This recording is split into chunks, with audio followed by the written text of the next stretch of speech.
Good morning and welcome to our reading of The Christmas Tapestry by Patricia Polacco. This story is absolutely beautiful. It is a longer one, so bear with it, but the ending had me in absolute floods of tears. So I'm hoping I can read it to you today, guys, without tearing up. So yeah, just to be warned. There are those who say there is no balance in the universe and that all things happen randomly without purpose. Take, for instance, one Jonathan Jefferson Weeks. He was upset that his family came all the way from Memphis, Tennessee, when his father accepted the position of pastor at the New Baptist in Detroit. Even though the new home was on the outskirts, it was still Detroit, nothing like Tennessee. What possible good reason could there be for leaving home and coming here?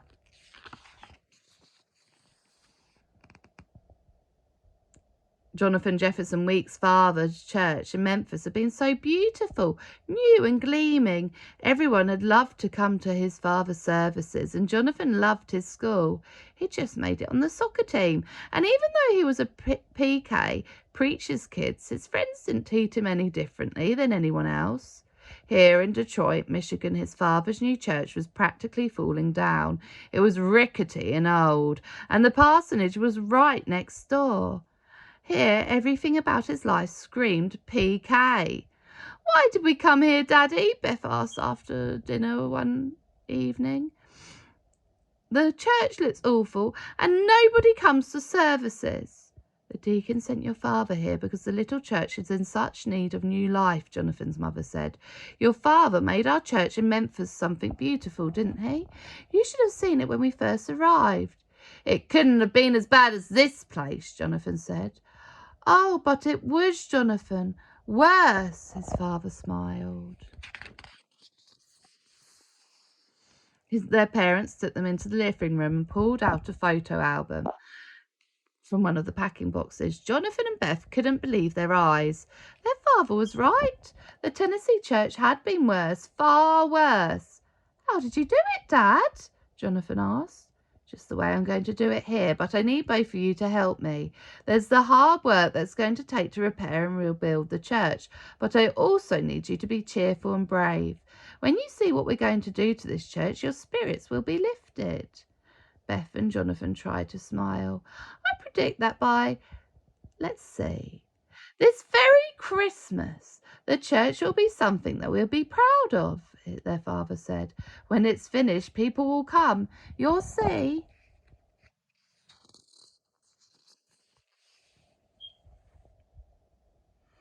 Even though Beth and Jonathan missed Memphis, they threw themselves into the task that they were assigned to them. For the whole summer, they both clear out the trash, cut back bushes, mow the lawns and plant bulbs for the next spring. They scrubbed floors, washed walls, and even helped with the paintings. When the school started, they were so involved with the rebuilding of the new church that they didn't even miss their old friends. They were making new ones. By fall, not only was the church looking better, but Sunday services were getting more and more crowded. Jonathan's father was just what this neighborhood needed, and folks were very friendly now, and everybody anxious to help. Even Jonathan's new classmates came to help paint. It seems that everything the neighbours and families and friends did was turning the church into the most beautiful place.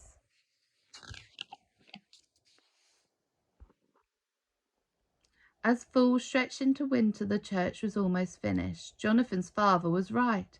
It would be perfect for Christmas. "Here, Dad," Jonathan said as he handed up a loaded paintbrush to his father on the stepladder one December day. Reverend Weeks dabbed the last spot of paint on the sacristy wall. "There, now the artist can paint the wonderful scene we've planned," he said. "It's going to be a glorious painting of our Lord." Jonathan could hardly wait to see the painting, and it'd be done in time for Christmas Eve. Jonathan walked over to the window and watched as the snow steadily falling outside. "I've heard that a blizzard may be coming, Dad, and here in Michigan, a blizzard can be real bad." "I've heard that too, but the parsonage is warm and cozy, and so is our new church," Reverend Weeks said as he hugged Jonathan. "It won't bother us, will it?" That next week brought the worst snow that had ever been seen in Detroit in 25 years. One morning, Mr. Brown, the caretaker, knocked at the parsonage door. He looked full of dread. "Reverend Weeks, come quickly!" Jonathan, Beth, and their parents rushed next door. As they entered the church, they gasped. A dark water stain covered the sacristy wall, right where the painting of our Lord was meant to be. "Ice built up on the edge of the roof and held back water," Mr. Brown said sadly. "Standing water ran into the building and down the sacristy wall." "How can this be happening?" Mrs. Weeks cried. "The artist commissioned to do the painting was going to start tomorrow." "Isn't there anything we can do?" the Reverend asked Mr. Brown. "We can chip the ice, let out the standing water on the roof." He lightly pushed at the watery wall. There was a huge crack and a rush of water, and a piece of plaster fell with a thud. "Dad!" Jonathan cried out. "Now there's a big ugly hole in the wall, right where everybody will see it. I can see the wooden slats." "I know a plasterer, Mr. Secor. He'd be able to fix it for us," said Mr. Brown. "Before Christmas Eve?" Jonathan asked, full of hope. "No, sir," Mr. Brown said. "This here wall needs to dry out first. The plastering may not be done until spring." "I knew something would ruin our Christmas," Jonathan cried. Now, I'll call Mr. Secor anyway. He may have a different solution," Mr. Brown added softly. Later that night, Reverend Weeks sat on the edge of Jonathan's bed. "I miss home," Jonathan cried. "I know you believe God always has a plan, but what plan could have brought us here?" Jonathan sobbed. "We worked so hard. Then God sent a blizzard. I don't understand." "Well, son, although we don't always understand, the universe unfolds as it should," his father said as he rocked the boy in his arms. "Tomorrow will be another day, and perhaps things won't seem so bleak when you wake up to a new morning." Then he kissed the boy good night and closed the door.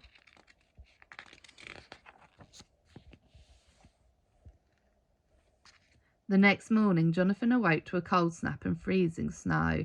His mother asked his father and him to drive to Detroit to pick up the Christmas decorations that she had ordered for Horrocks. Jonathan didn't want to go. He felt so bad about the church wall. What good could decorations do? Then, as if the damage to the church wasn't bad enough, the battery was dead in the family's car. "It's all right, Jonathan. We can take the bus." Jonathan's face fell. "The slow old bus all the way downtown and back? Why do we need decorations? The church is ruined. Everybody will just sit and look at the hole," Jonathan said as they boarded the bus.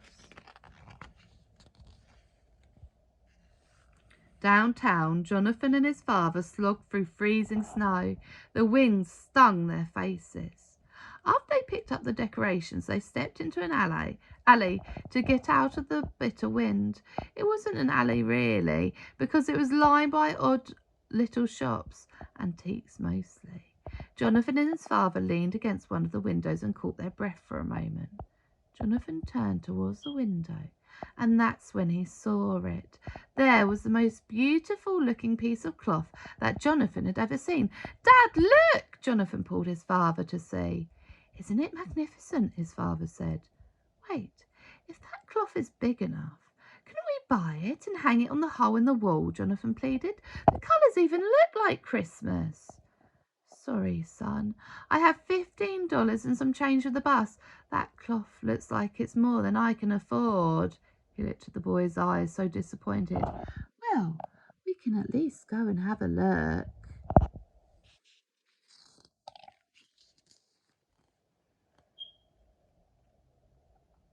The shopkeeper spread the beautiful cloth on the table. "Look, Jonathan, hand-stitched embroidery," Reverend Weeks said as he gazed at the cloth. "And the perfect size, Dad, see?" Jonathan said as he touched it. Reverend Weeks looked up. "How much is it?" he asked timidly. "I've had that old piece over here for over a year. For you, Pastor, I make a deal. How's $15 sound?" "That would be fine, perfectly fine." Reverend Weeks beamed as the storekeeper wrapped the beautiful tapestry in brown paper. Jonathan, you had an inspired idea, his father said to him as they made their way to the bus stop. Jonathan and his father waited and waited at the bus stop. The wind burned as it stirred up the waves of crystal snow. Reverend Weeks stepped into the street and leaned out to see if the bus was coming, but there was no sign of it. Do you think the weather is so bad they stopped the bus service? Jonathan asked his father. No, it's just late. I'm sure it's just late, his father reassured. Jonathan shivered in the bitter snow. It's always late, a voice came out from the white misty snow. There on the bench was an old lady. The bus, it's always late, she said again as she motioned towards town. Reverend Weeks smiled at her. Jonathan tried to stand behind his father out of the bitter wind. In my country, winters are worse than this. Like a razor the wind cuts. I have hot tea in a thermos and some raisin cookies too, she said as she motioned them to sit down. Here, have some with me. I'd like nothing more than to share them on this little warm tea with you and your boy. Jonathan looked at his father. Please, he whispered.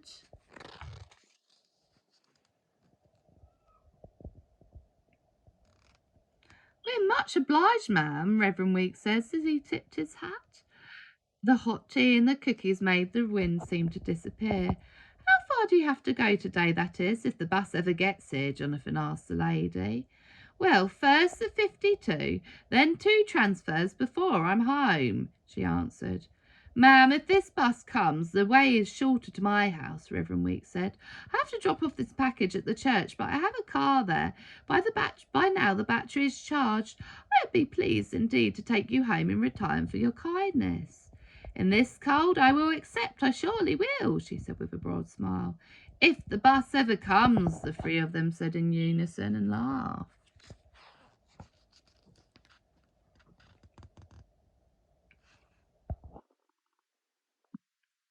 The bus finally did come, and the 3 of them rode through a light snow to Reverend Weeks' church to drop off the package. Mrs. Weeks made some hot tea and shared some special cakes too. Can we put the cloth up, Dad? Jonathan pleaded. He could hardly wait. Oh, no hurry, the old woman smiled. Jonathan and his father hung the cloth right over the gaping hole. Our Christmas tapestry, Jonathan announced. The old lady gasped. Where did you get this?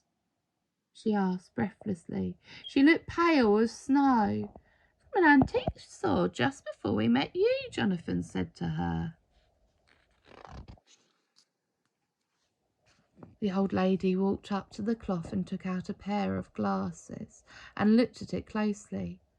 I made this, she said in a whisper. Tears streamed down her face.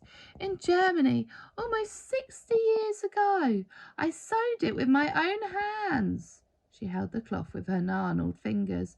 My applique, my family symbols, there. Do you see, child? Are you sure? Reverend Weeks asked.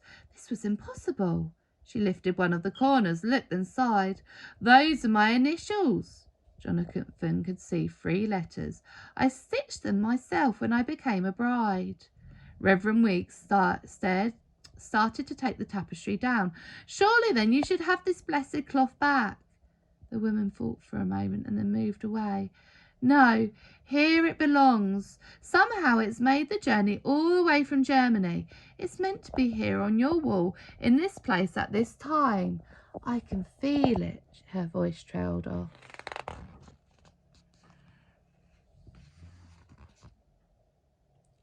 She took her seat again and sipped her tea. Many years ago, when I was married, this was my wedding chapper, the canopy over me and my beloved. Then it was a coverlet on our marriage bed. If we had children, it would have been wrapped in this to be named. Her voice trailed off again and her voice tightened. But then the Nazis came. My people were rounded up, herded like animals. The SS came first for my neighbours and then finally for us. What happened? Jonathan asked as he squeezed his father's hand. When they came, my young husband was torn from my arms. We were separated. All the women and children were thrown into one railway car and the men and brides into another. I shall never forget his sweet eyes, the way he looked at me. I've never seen him again. We all sent to concentration camps." She pulled up her sleeve and showed a row of faded blue numbers on the inside of her arm.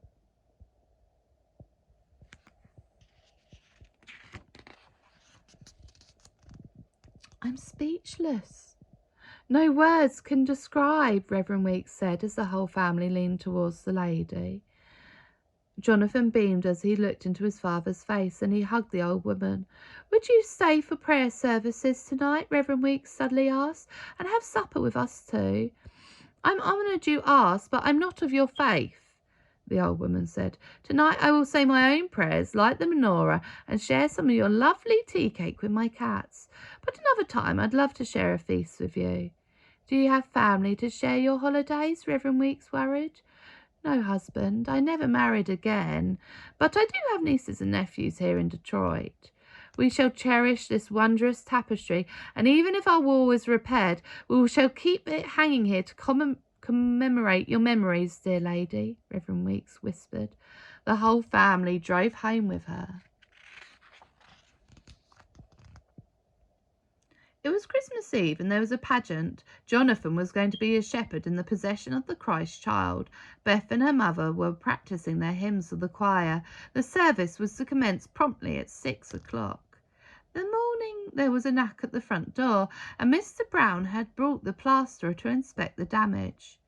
"We didn't expect you to come on such short notice, and especially on Christmas Eve," Reverend Weeks said as he shook the man's hand.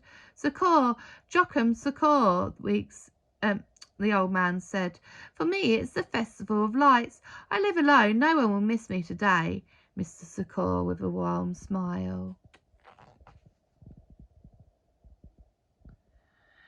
"This is where the damage is," Reverend Weeks said as they entered the church together.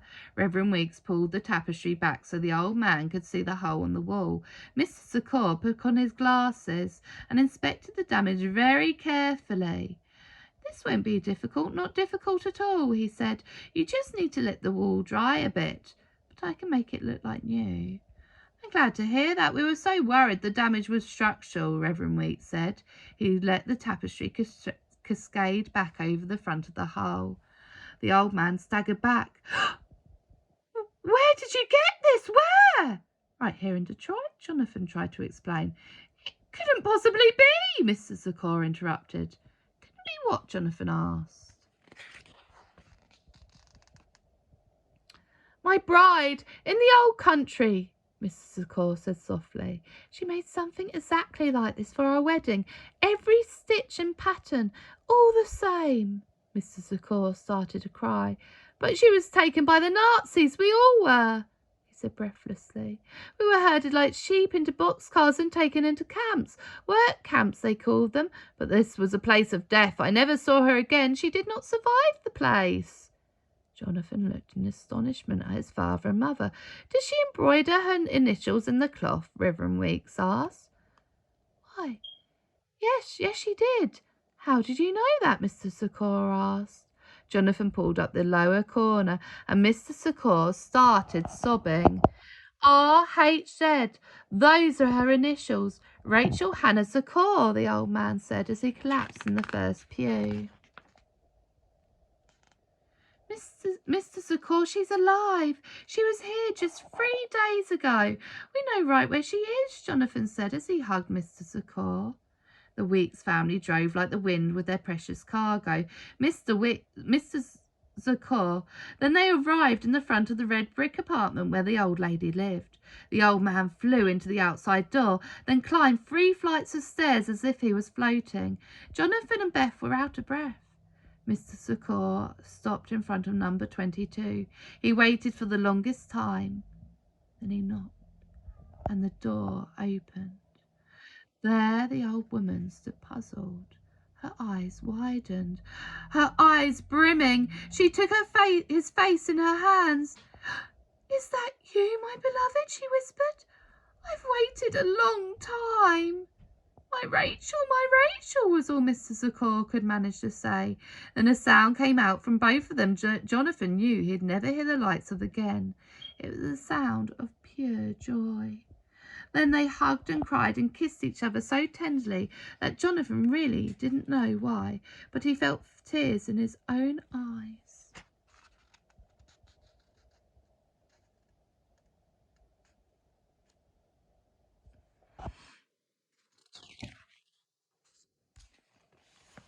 Later that night, at Christmas Eve services, the candles were radiant. Their flicking light made the tapestry shimmer as if it was enchanted.